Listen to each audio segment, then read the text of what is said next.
everyone. Welcome to the last bar brunch of 2020. Yes, the last bar brunch of 2020. We already have interviews booked through the first month and a half of next year, so it's not the last bar brunch ever, but the last one of 2020. I am your host, Jenny Yasko. Today we are going to be making a Strange Bedfellows cocktail because usually during New Year's Eve you maybe have some Strange Bedfellows. You really won't be this year. Hopefully. Stay safe. It's not fine now. It's not fine now. All right? All right? But also today we are going to be having a special guest. The interview that we are doing today is for Our Souls Our Own, an exploration of Shakespeare's women, which is going to be at the California Shakespeare Festival thing. It's going to be a whole thing. We're going to be talking about it. I'm exhausted because I had to take Poppy out for a walk, so that way she was too exhausted to bark during the program today. Yay. Let's get into some drink making. All right. So the first thing we're going to do is take our fancy sprinkles, actual sprinkles instead of prison powder. If we're going to open it. Hello? Let me use you.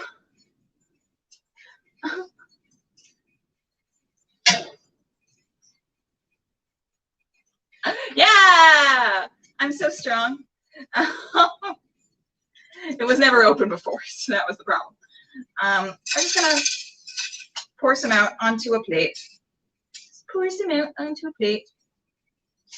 I'm gonna try it this way because I've tried to put these sprinkles, various kinds, on the rims of my glasses before. It's been real difficult because they're fancy and they don't like doing what I tell them. Anyway. I'm gonna get a second plate, actually. Am I? Do I want? Yeah. By the way, this glass says it's not drinking alone if the dog is at home. Which is true. Which is true. Which is true. Which is true. I'm just gonna do this with some honey. With some honey. All right. Hello. Stay. Do my bidding. Okay. All right. So here we are. Yeah, some are falling into the glass. Not a fan of that. But you know what? It's still fine. It's still fine. Mmm, crunchy. Oh, this tastes really good. So now let's make the actual drink. Yeah? Yeah, let's make an actual drink here. Well, I'm going to get my shaker. Which, by the way, was courtesy of Spectrum. Yeah, my mom works for Spectrum, and they had this whole alcohol party. They were making cocktails. And they sent everyone shakers, muddlers, all kinds of stuff, all kinds of alcohol to actually, do the thing. I just preset this with some ice, and then I didn't want it to melt in between. Anyway, so here's what we're going to do. All right. I'm going to take some of my effing vodka, green apple flavored. I can open you because I've used you before. Measure with your heart. It's the end of the year. It's the end of a terrible year. So do what you want. Some of my kinky blue fusion of wild berries and mango. It is a liqueur. Liqueur, I hardly know her. And it's blue. It's actually blue, so it's a really pretty color. I'm going to show you the pour when it comes out. Okay. I'm going to crack open this lovely Drink Up Witches can of wine. Fresh from the cauldron. Just a little bit of that in there. And then we're going to finish it off with some Capri Sun in honor of Show Kids, Niños Show Up, their Spanish language version of the show, which was brand new as of this month, is getting another performance in January. Hey, all right. Yeah. We love a fun mixer. We love a fun mixer. And you know what? To really get that blue color, I'm going to add some more of the kinky blue. Just because I want more of the color. Also because it's a Sunday, my dudes. All right. So we're gonna shake. You don't know that I used to, well, I took a bartending class years and years ago to become a certified bartender. I actually have a certification that I've never used in a bar because it was all to do background work because they desperately wanted people with bartending experience. Liquor, wine, and Capri Sun. Yeah, that's vodka, liquor, wine, and Capri Sun, actually. So we take that out. Do a pretty pour.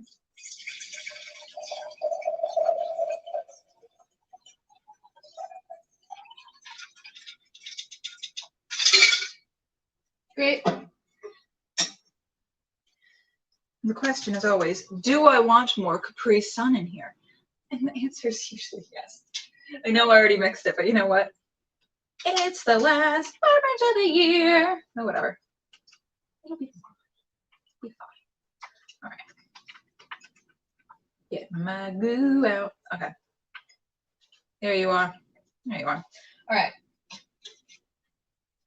Le finished product is look like this.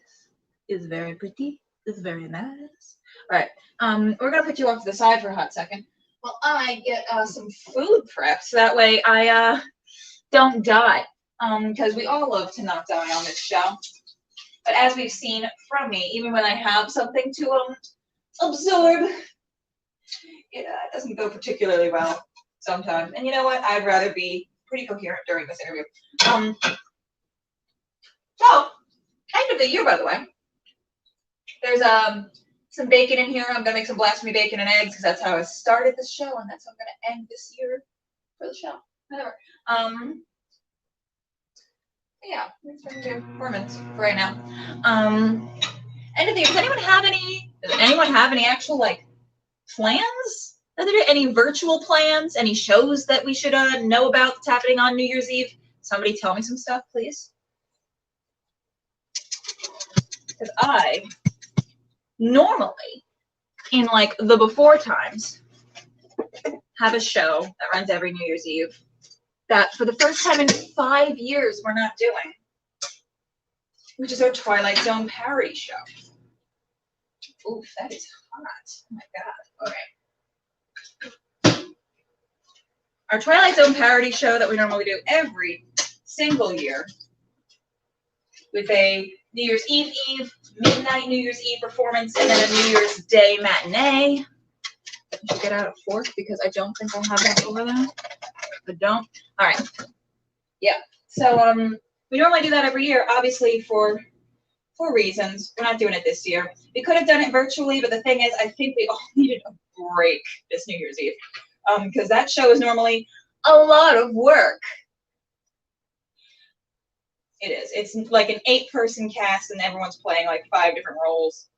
Lots of costume changes. I insist on the costume changes.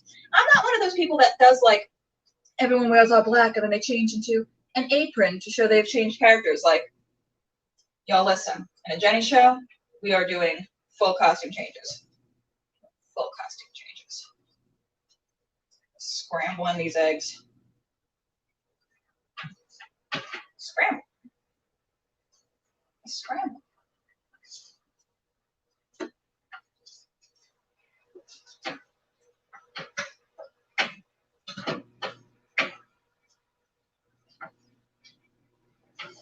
Scramble. Sorry, I'm being very quiet right now. I'm actually kind of enjoying the quiet because Poppy's been with us for almost 3 weeks, which means that she's almost calm enough to be in a room with just one of us and not scream for the other. So I'm enjoying some of the silence right now. I love her to death. She's a very, very good girl, but she has some separation anxiety already. So yeah, it's nice. It's nice to just have a little bit of quiet. A little bit of quiet sometimes. How was everyone's holidays? How's everyone's holidays still going? I know either it felt like not the holidays at all for people who didn't get to go anywhere, or it felt like a continuation of one long holiday because you've been quarantining with your parents or whole family for about 8 months, 9 months, 10 months. I don't know. Chris, how are you doing over there? I'm doing good. Our guest isn't here, so I just checked. Yeah, I can see that. So let's vamp a little. Just check an email to see if maybe she said like, oh, I can give you a little link or something like that. It is all through Facebook Messenger. Hang on, let me go get my phone because this stuff is all done on Chris's phone. Just be safe. Wouldn't hurt to check. Wouldn't hurt to check.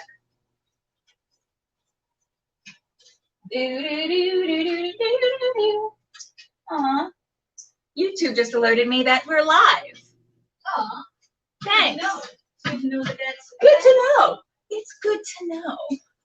I'm gonna put this back over onto my computer area. No messages, we are good. No messages. No. I can vamp for a bit. Talk to me, everyone. It was that link that is kind of a friend of a friend, that went kind of viral, where she looked at her plans from last year.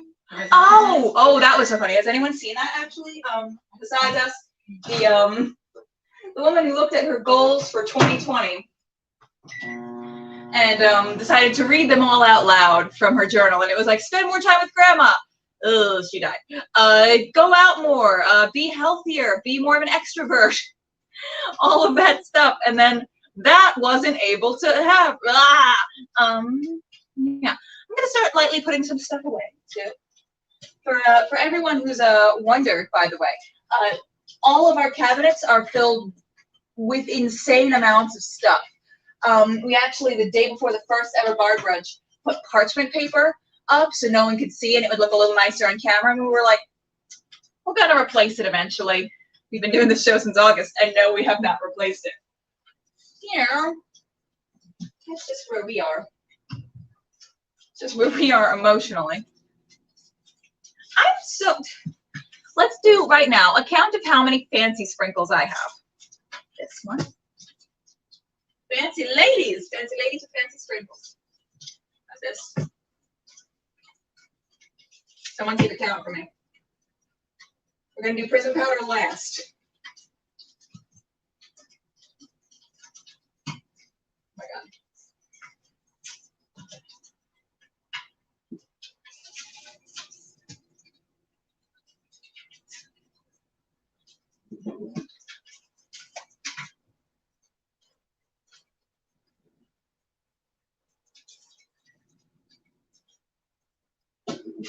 These ones are bones. Yay! This one.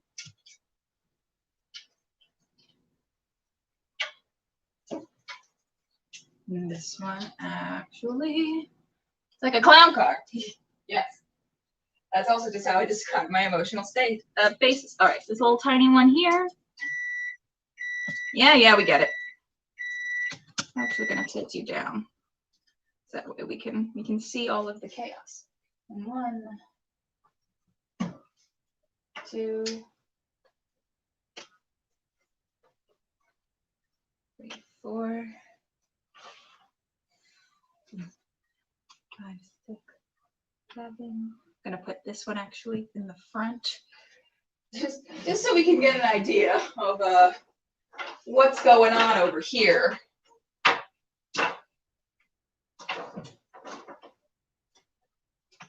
Y'all also get some hats. Great. One more hat, I do. Ta-da! My entire Fancy Sprinkles life over here. And now to put them all back. Oh God, okay. This is gonna be more challenging than putting them all up here. It's like Jenga. It is, it's like Jenga. All right, big girl. I love this one because it's sour grapes colors. So cute. What is it called? Goosebumps. Called Goosebumps. This one was a mystery flavor, so who knows? Happy holidays. Ribbons and pearls. Very Blair Waldorf vibes. Black Widow. I actually have 2 of the Black Widow. Black Widow. Like a Black Widow, baby. Okay. Rockefeller. This one has some Christmas trees in it. It's actually very cute. Basic Witch. Basic Witch.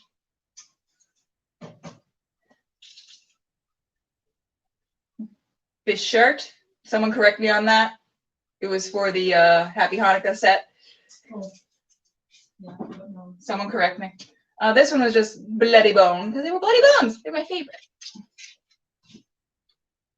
And then this one was Pink Peppermint.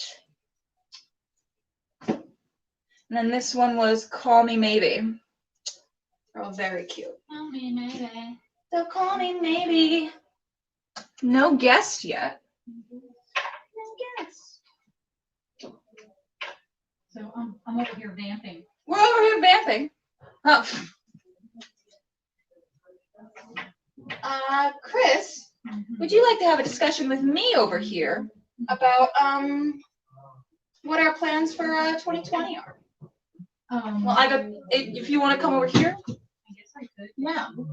Someone was sleeping and I'm not sure they're gonna say that. Oh, okay. Well, then never mind. You can shout at me from across the way. Oh. A big stretch. So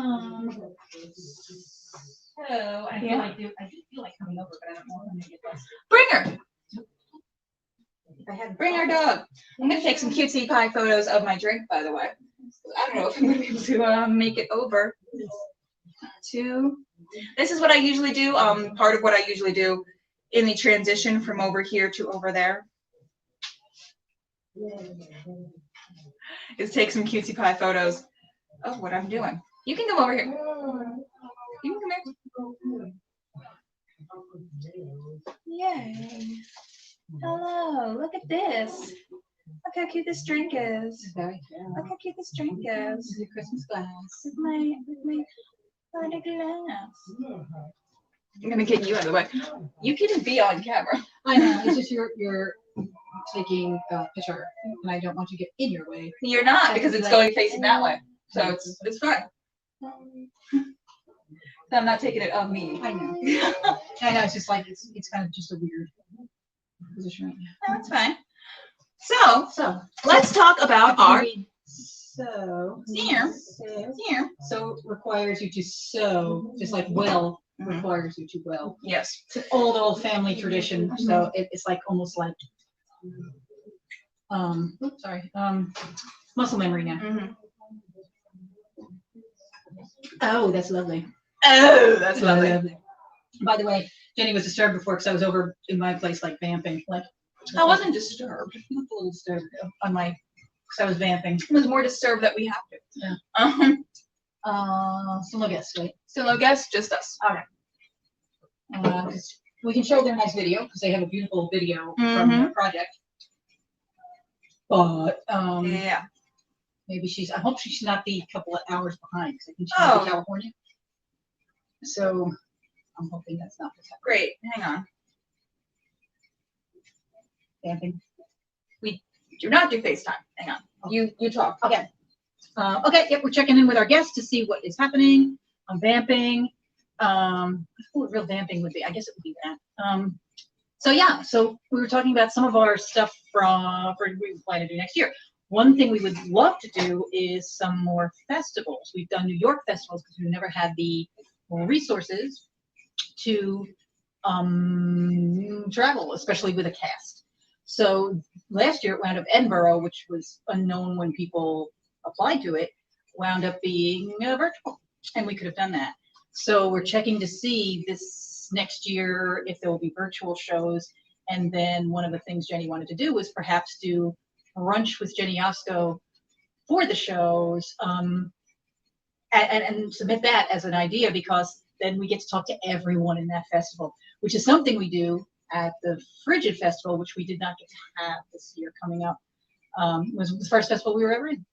And one of the things about the Frigid Festival is, or was, and will be when it comes back, the community of that group. And we really got into that and getting everybody together to all the shows. We'd go see each other's shows and be very supportive and talk about each other's shows. So that's one of the ideas behind what Jenny's doing with this show, is getting groups of theater people to know about the other shows and have ways to promote things and all that kind of stuff. So we're trying. So one of the things that I like to do is bring a community together. Right.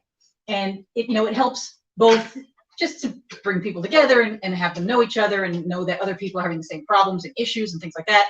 But it also builds audiences because, you know, someone who's doing some Shakespeare show somewhere in Canada or in the UK or in Australia or in the US, they might not know about our shows. We might not know about their shows. This way, everybody starts knowing about everybody's shows. So, and that's what we did with that first festival we were in, where we kind of really jumped in and tried to kind of internally between the you don't have to be so far off camera. I know. I just, it's like weird because you're, there's almost empty space there, but I guess we can't do it because that's the stove. Yeah. So, but anyway, that was kind of the birth of this show, was the building the communities of all the other shows that really did need a little support. You're new, you know, you're in a festival, you're usually from out of town, most of the people.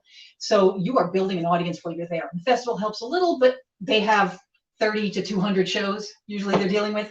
So it's up to you to get that audience, which a lot of people in festivals don't know.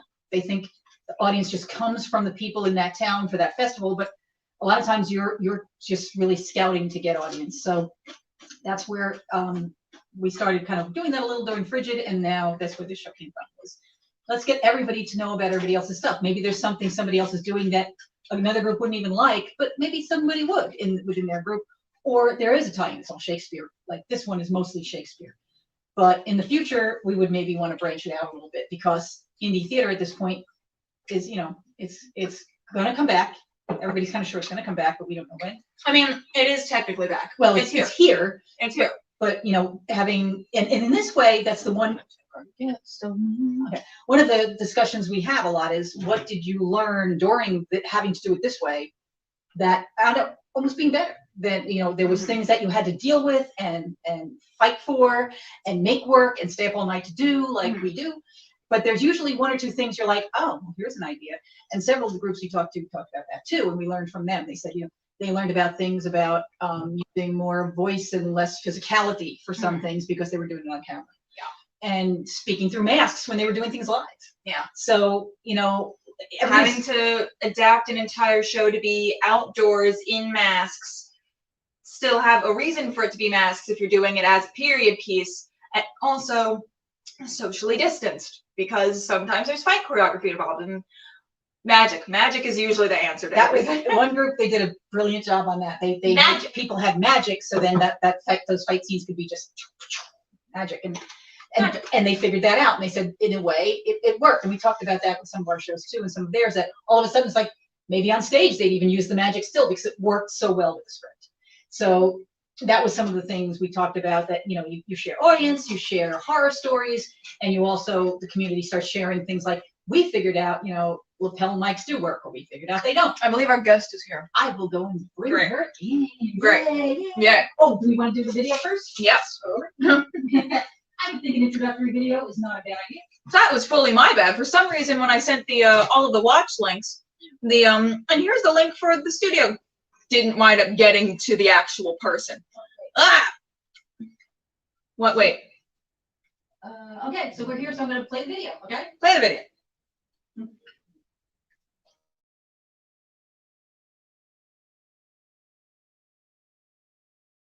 I'm Stephanie Courtney. I'm the artistic director of Fortune School Productions.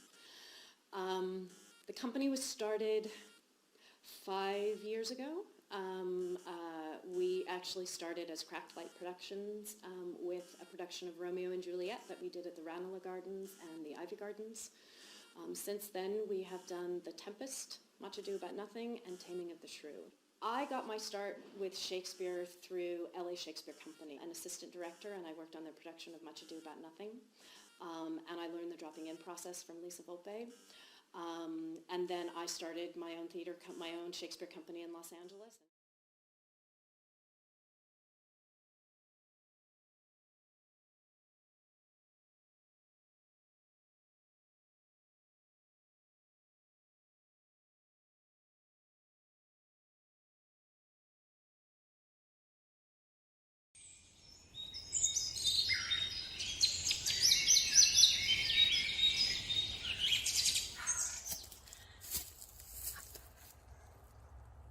I am glad to see your highness.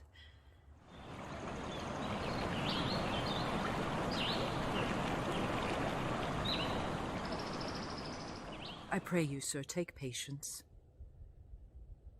I cannot think my sister in the least would fail in her obligation.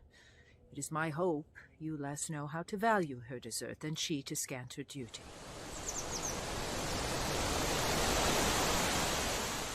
Sir, you are old. Nature in you stands on the very verge of her confine. You should be ruled and led by some discretion that discerns your state better than you yourself. Therefore I pray you to my sister you do make return. Say that you have wronged her. Good sir, no more. These are unsightly tricks. If, till the expiration of your month, you will return and sojourn with my sister, dismissing half your train, then come to me. What? 50 followers? Is that not well? What should you need of more? I looked not for you yet, nor am provided for your fit welcome.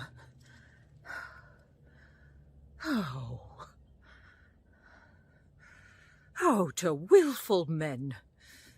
The injuries that they themselves procure must be their schoolmasters.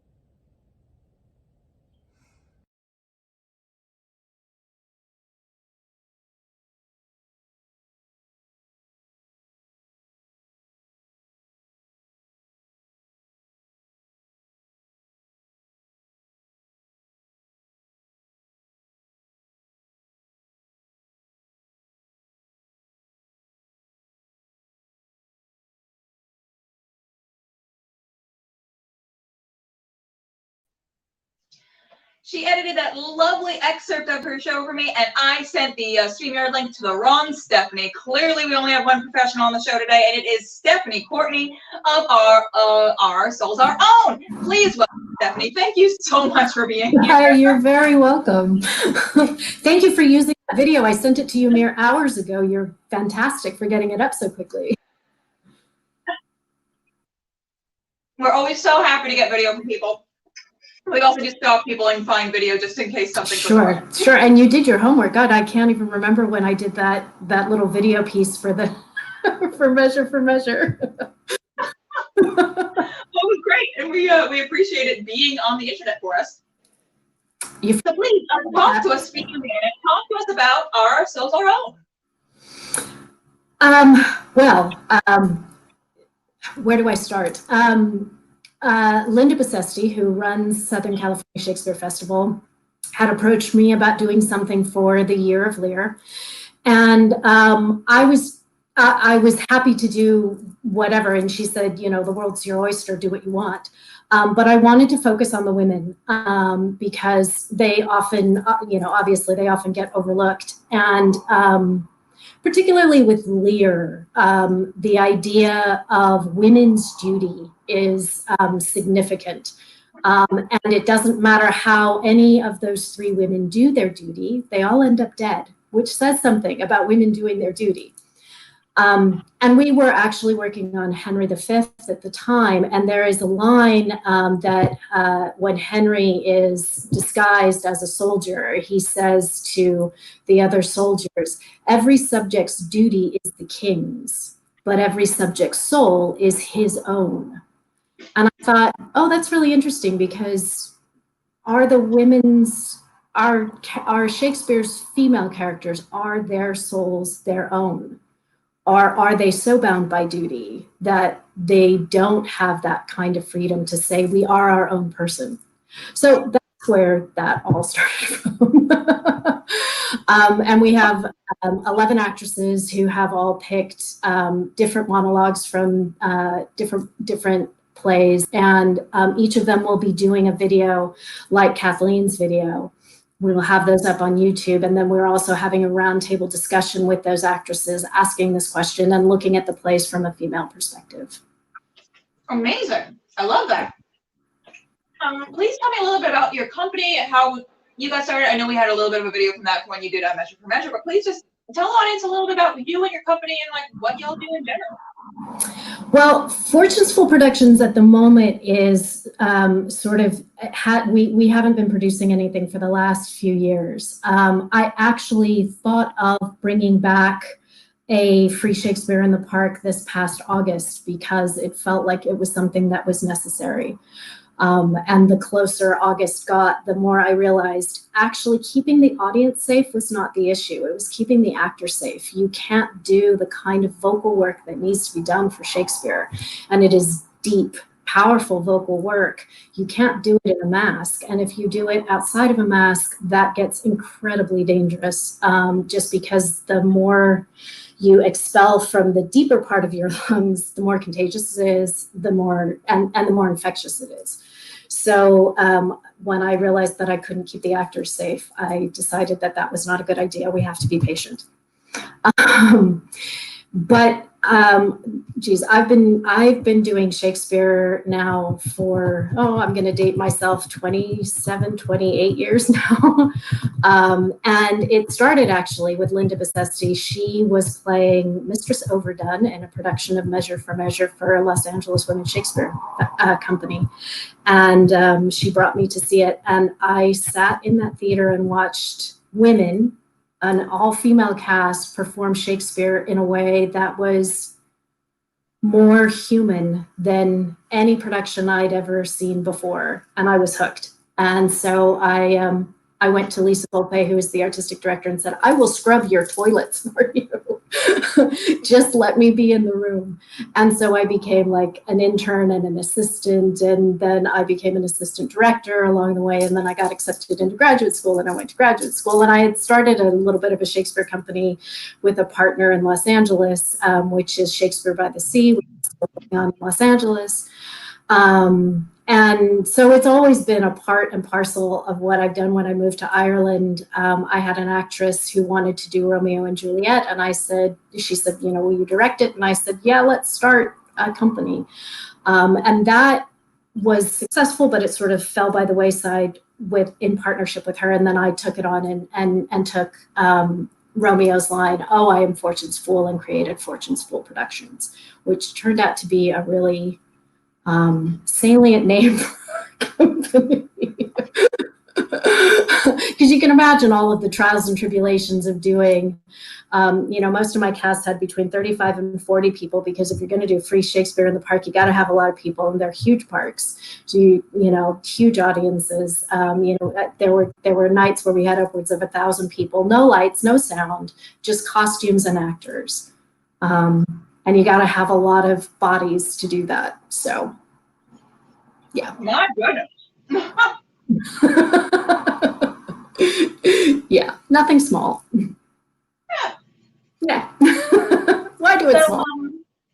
This online show that you were doing, please tell us a little bit about how it's being turned into an online piece, because of course it's not something that you've done before, right? This is a new piece? No, right. Yes, this is. And it's to be fair, as a theater maker, the online part of this makes me itch, because theater isn't meant to be done on camera.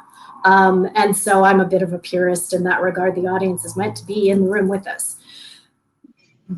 When it needed to be done as an online event, then it was, so what can we do online that we can't do in like time space here and now? And one of the things was, I can talk to actresses from here in Ireland, because I'm in Dublin, Ireland right now. I can talk to actresses in New York. I can talk to actresses in Los Angeles. There's an actress in Idaho who's joining us. So the fact that we can break the space-time continuum is brilliant, and I wanted to take advantage of that. So it really is a matter of taking advantage of what we can take advantage of. And the other side of it was, instead of just having us do the monologues, I think one of the things that this new paradigm might offer up is letting audiences watch rehearsals, letting audiences watch table work. I find now I'm a complete and utter nerd about Shakespeare and everything. So I find that table work is my favorite time. So sitting around talking about this stuff to me is like gold dust. So inviting the audience into that. And I'm a really big fan of the Hollywood Reporter roundtables that they do. And so I wanted to model what they do with this.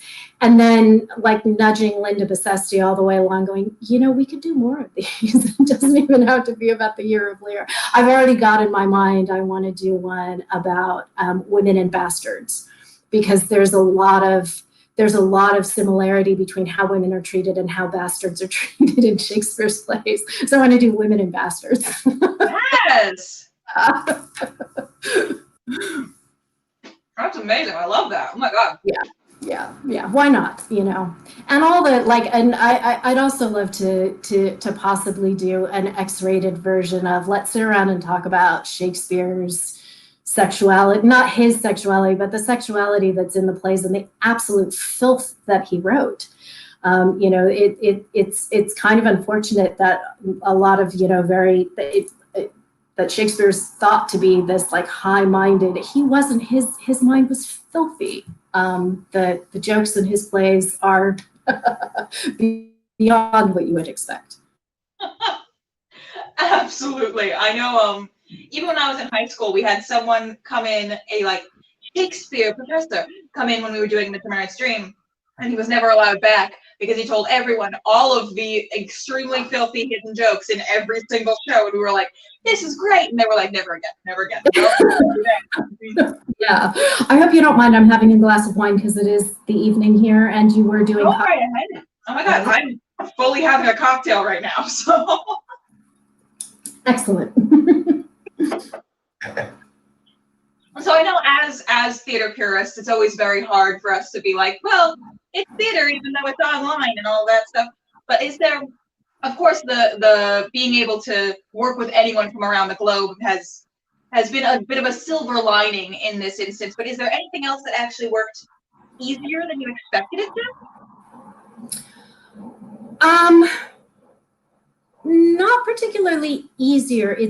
It's different. For me, I'm a movement person as well as a Shakespeare person, and so I feed a lot off of the energy that I get in the room, and I think that's one thing that we're going to have to pay particular attention to as theater artists who are making work online and making work through video. Is the audience can't feel us. We're not in the same room anymore, and a lot of that has been picked up with film. But the difference between doing theater online and doing film is the pacing of film is in the hands of the editor. The pacing of theater is in the hands of the actor. And so that's a completely different shift. And the other thing, and this is actually one of the big directions that I've given the actresses that I'm working with, is there is the person that you're talking to in the camera, but there is also the audience. And what is the actor-audience relationship? Are the audience voyeurs? Are they meant to be there? And unfortunately, I mean, this works very well for Shakespeare, but it's unfortunate. I say unfortunate because I'm not a Stanislavskiophile. It's unfortunate that fourth wall has sort of created this illusion of we're in a private setting. No, you're not. You're in a public setting. That's the whole thing about theater is a public venture. You don't have theater if you don't have an audience.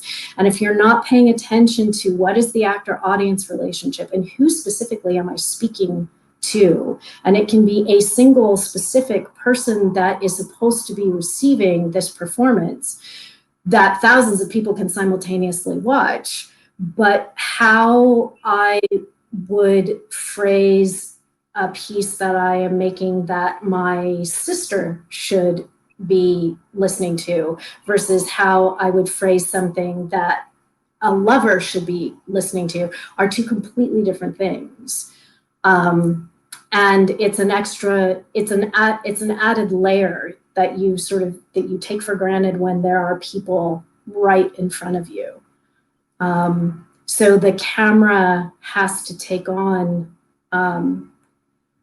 that humanistic quality of being the eyes and the soul of the person who's watching, not just this flat surface that we're performing to without thinking about what specifically am I saying to that flat surface? I love that. That's all such very good advice too for people making online theater right now as well. Yeah, I've seen some really great productions. Actually, I've seen some work that has actually inspired me and surprised me in a lot of ways. There are a lot of things that the camera picks up that are far more subtle than an audience would if you're in a theater. There are vocal things that you can do on camera with a microphone that you can't do on stage. There's a lot of nuance there, but that idea that there is a general public that I am just generally speaking my minds to versus I'm talking to somebody very specific and I'm making specific points to that person using this text and this language. They're very different things. Very understandable. Very, very much. Now here's something that I always ask all of my guests. It's like a bonding experience. It's something that people usually talk about like backstage or during the early stages of rehearsal, of course. We all have our like on-stage horror stories. And it's something that it's kind of insane to talk to. And I've heard everything from a top bursting open on stage to someone breaking their shins as they flew in way too low into a stage. I've heard everything. One of my favorites of mine was it was my freshman year of high school, and freshmen weren't even allowed to try out for the fall project. We could only be stage crew that year at least. After that, they were like, let's get all the people that we can. But it was a show about a funeral, which had to be postponed for several weeks because a real funeral happened, and they were like, bad taste, maybe let's not do it. But because it had to be postponed for a lot of time, there was a bit of a disjointure between like the actual performance and the rehearsal time. Mm-hmm. So when it came to the actual opening night of the show, for some reason, every time a spotlight would come up, it would be on me, bent over, away from the audience, placing something down on the stage. It happened like 5 times during opening night that just the audience saw my butt first thing as the scene was opening. It was a lovely way to start each scene, but not for 13-year-old Jenny. That's one of my horror stories. If you have any, please feel free to share. Well, it's doing free Shakespeare in a park allows for a lot of very strange things. One of which was there was a lady who had a dog who, for 3 different seasons, would show up at the park at the time that we were performing, and we performed in a place called the Ivy Gardens, which is actually a beautiful setting that was owned by the Guinness Trust, by the Guinness family who makes Guinness here, and did the Guinness Book of World Records and all of that. You're very familiar with the Guinness family. So the park usually isn't open in the evening. They gave us the keys, which I lost one production. I lost the keys to the gate. That's a whole nother story. But she would come in at like 6:30, and the show started at 7. And she came in about 7:30. The show started at 7 and ended at 9 because we had to end by the time the sun went down. And she would full on yell at the actors. And it's my feeling that, you know, when you're doing free Shakespeare in a place like a park like that you just have to take on the environment and play with it. And we did have a few actors that actually got used to her coming in and playing with the actors, but her dog would get loose and we'd have to like pick up the dog and take the dog. In fact, in the production of Romeo and Juliet that we did, I had to step in for Lady Capulet because our original Lady Capulet, I can't remember what her, and our understudy got shingles, and our Romeo had never had chicken pox, so she couldn't actually be in the production because she had shingles and Romeo had never had chicken pox, and that was just to talk about a recipe for disaster in terms of passing on diseases. I had to step in, script in hand, to do Lady Capulet, and in the bedroom scene with Juliet saying that, you know, she's going to have to marry Paris tomorrow, this toddler came crawling onto the stage, and I literally just picked up this toddler and walked her over to her mom and handed it off to her mom. So there's all that. There was a fight that broke out one time behind, like a serious fight where I thought a guy was going to be drowned in the pond behind our stage, all sorts of stuff like that. And to be fair, if you can play with that kind of stuff, it's also gold. It's really gold, and it harkens back to theater's golden age. In theater's golden age, people drank in the theater, and they talked in the theater, and they threw stuff at the, you know, and it was more like a sporting event than it is right now, or where in a lot of theaters where, because of lighting and Stanislavski, it's the audience is meant to sit down and shut up. I don't want my audiences to shut up. I want my audiences engaged. And if they want to yell at us, they can yell at us. And if they want to have babies crawl through our set, then they can have babies crawl through our sets. I love it. I love it. Yeah. Let's have babies crawl through all the sets. I love that. It's interactive. Except if we do Titus Andronicus, I wouldn't want a baby crawling through Titus Andronicus. It like a whole new twist if at the end of the show a single baby walks across the stage. That would be great. It would. Julie Taymor would die for that to happen. Do you have any advice or words of wisdom for anyone who's feeling kind of stuck in a rut right now? We've been all in this pandemic for months and months and months. Anyone who's still feeling trepidatious about creating work right now, do you have anything to say to them? Yeah, I mean, I have friends that are going to be like, "Oh my God, don't let her talk about this," because I've sort of been on the jihad of the theaters need to stay closed right now, and I know that is not a popular thing to say, but theaters need to stay closed right now. I use this analogy with a young friend of mine, and it's harsh, but it's true. I grew up in San Francisco during the AIDS crisis. I was 13 in 1982, and I lived through the AIDS crisis, and I lost all of my friends. And one of the things that happened at the beginning of the AIDS crisis in San Francisco was Mary Gannon, the woman who worked for the CDC, who sort of put everything together. She's a hero of mine, which is why I know her name off the tip of my tongue. She came to San Francisco and she said, "You have to close the bathhouses." And there were town hall meetings and all of that. And of course, the bathhouses in San Francisco were a sign and symbol of gay freedom. They were kind of the only place in the country where you could go and be gay and not have, in the 80s, and not have anyone say boo to you. And the activists kept open the bathhouses as a show of freedom. It was an homage to gay freedom and gay solidarity. And more people died from the bathhouses being kept open than almost anything else that was going on in San Francisco. I don't think we understand the ramifications of this yet. I don't think we fully understand how it spread. And until I won't do a live theater production until I can guarantee that no one is going to get sick and die from being in either the rehearsals or the performances. And I can't make that guarantee yet, and neither can anyone else. So we need to be patient. But in the meantime, one of my best friends actually just bought me a little thing that said, you know, Shakespeare wrote King Lear during a pandemic because we're doing the Year of Lear and it's a pandemic. So Linda Bessesti gets extra bonus points for choosing that. This year, she had no idea. But here's the thing. So when I was in Hollywood, Patrick Stewart Ian McKellen and Patrick Stewart used to do Shakespeare classes at Universal Studios. And I remember one of my friends was in Patrick Stewart's class, and he had to go off and do some filming in Canada. I think it was for one of the Star Trek movies.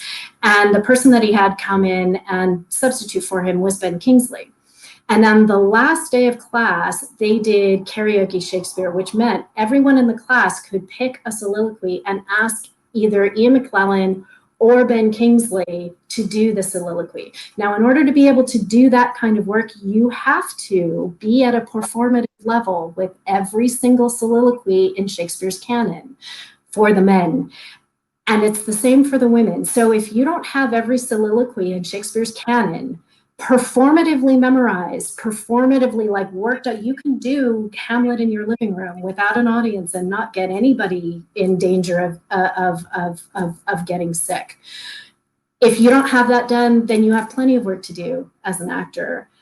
If you're an actor who writes, it's time to put pen to paper. If you're an actor, so yeah, we can't act in front of people. And I get that that is that energy that we get from the audience is our lifeblood. It's our oxygen. And so yeah, we are kind of deprived of oxygen, but there's so much we can do without that oxygen for a while, that if actors walk out of this pandemic not having a binder full of audition material, then and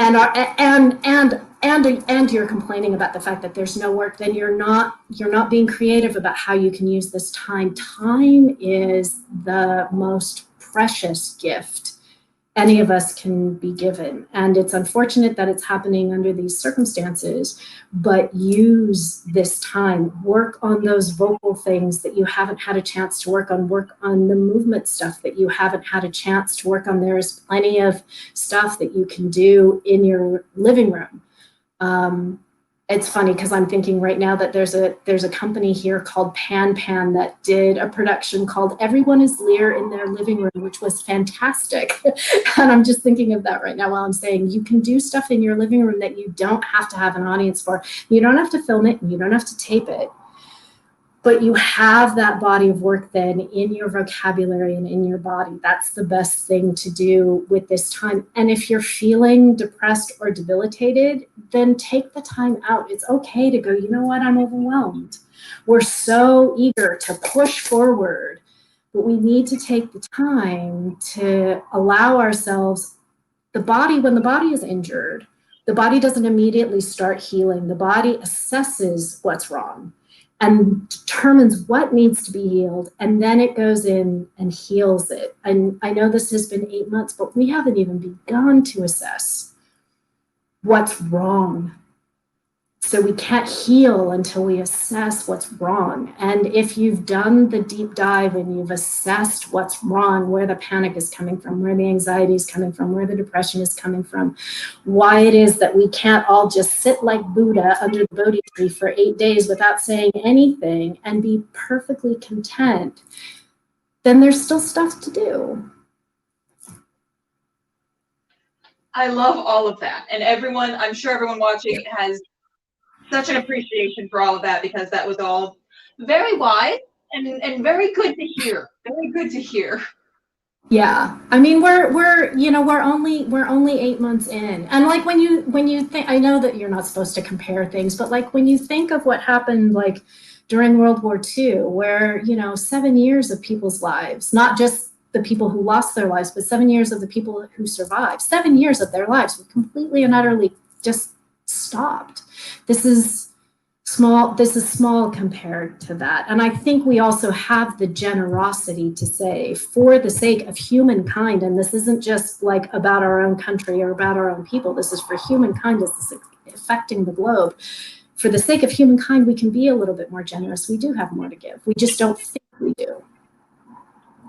I love that. I love that so much. What a wonderful, uplifting way to end our final bar brunch of this year, because this year has been chaos as it is. Before we end the program, is there anything that you would like anyone watching to know about Our Souls Our Own, or anything else that you're doing? I think the only thing that I would like people to know is that it's going to be an in-depth discussion of Shakespeare's plays, how we approach Shakespeare's female characters, but it's not going to be just for women. I think that men who are interested in Shakespeare would be very wise, and it would be very good for them to tune in as well, because one of the things that I'm seeing as we're looking at these, like even with Reagan, the piece, that the video that we saw, is because of the trajectory of Reagan in King Lear, she's seen as a villain, but nothing that she says to her father is villainous. It actually comes from a very deep place of caring about him very much and watching him make huge mistakes that he shouldn't really be making. And it's the child talking to the father. So it's difficult. So one of the things that we're going to be talking about is the humanism of Shakespeare and how that feeds into, for the women in particular, because their duty is so aligned with that Elizabethan ideal of where women fit in society. But I think that will speak to men as well. So I just want to open it up that this isn't just a conversation for women, that men can also watch and participate in comments and things like that, and they won't be left out. Amazing. Wonderful. Well, thank you so much for being on the show. We really appreciate you being here. Thank you so much for having me. Hey, I'm so looking forward to watching. Yay, so much. I'm really excited. I'm really happy with like the video that Kathleen has done, and I'm really looking forward to the other ones. Amazing, yay! Well, thank you. Of course, I will be in the virtual audience in January. I am so excited to watch, and thank you again for all the help today. And for Stephanie Carson at home, thank you so much for not randomly joining the stream and confusing us all. Thank you.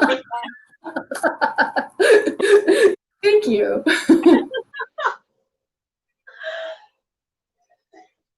I shouldn't send things when I've been dealing too much with a sleepy, tired dog, because that is what happened. By the way, we still need blinds for this, for anyone who's been watching before. All right, well, thank you all so much for sticking with Bard Brunch since August. We've been doing this since August, and we are still going to keep going. As Chris said, we are going to possibly shop it around to some festivals, all of that stuff. If that happens, we will still stream it out to all of you, because we love all of you so much. And this wouldn't be Bard Brunch without all of you at home. Thank you all so much. That being said, the festival versions might be a little weird. They would not be Shakespeare themed. They would just be whatever is in the festival. Next week, we have our first show from Brazil joining us. Also, Tiros! Yay! Also, thank you so much to the Young House Theater Journal, for sending them our way. This group is wonderful. They just did a production of Macbeth that is fantastic. Also, running in the comments is our nonprofits fundraiser. At the end of the year, we are at $960. If we can make it to 1,000 before the end of the year is up, that would be amazing. But again, thank you so much for Stephanie, the correct Stephanie, for joining us today for Our Souls Our Own. I believe the link to the ticket sales has been posted in the comments, so you can click that, you can find that. It also was running at the bottom of the screen. Thank you all so much for joining us. We will see you January 3rd for another Bard Brunch for the 1st of 2020. And have a great New Year's Eve. And bye, 2020. You've been a weird year.